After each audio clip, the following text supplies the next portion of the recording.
Um, From this morning's session, I was wondering, for 16, 17 years, the top troika for the House Democrats was Pelosi, Hoyer, Clyburn.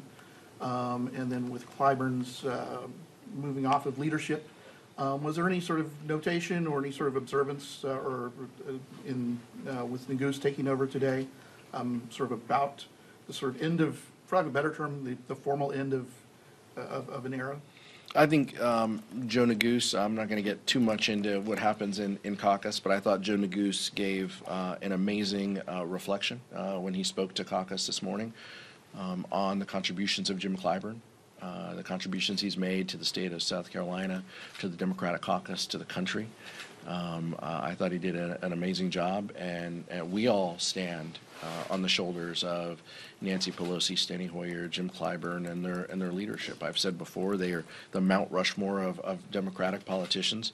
The fact that we get to benefit from their ideas and their thoughts even today, we don't have. It's not like picking up the phone and calling someone who's left. They're here. They're walking these halls.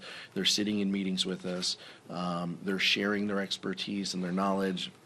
It's a benefit to the Democratic caucus, every member who gets an opportunity to spend with those leaders, but particularly for those of us who are in leadership positions now, it's an amazing opportunity to learn from them, to listen. Many of us have done that. Whether Ted was on the DPCC, I was vice chair, we've sat at these leadership tables, we've been in these meetings and heard those dynamics and have seen them lead and have learned so much from them so I'm happy that Assistant Democratic Leader Neguse was able to share those reflections about Mr. Clyburn. I'm certain over time there will be other opportunities to reflect on the leadership that he, Nancy Pelosi, and Steny Hoyer have continued to provide to the Democratic caucus. And I'll tell you, Steny Hoyer presented today as ranking member of Financial Services General Government. So we're not done getting leadership out of him, and I think it's a tribute to the caucus and to those individuals. Yeah. So I just want to say Mr. Clyburn is a legendary member of Congress who has provided principle-inspiring leadership to the Democratic caucus. His wisdom and experience are irreplaceable, and that's why I'm grateful he will be back next term, continuing to help steer our caucus.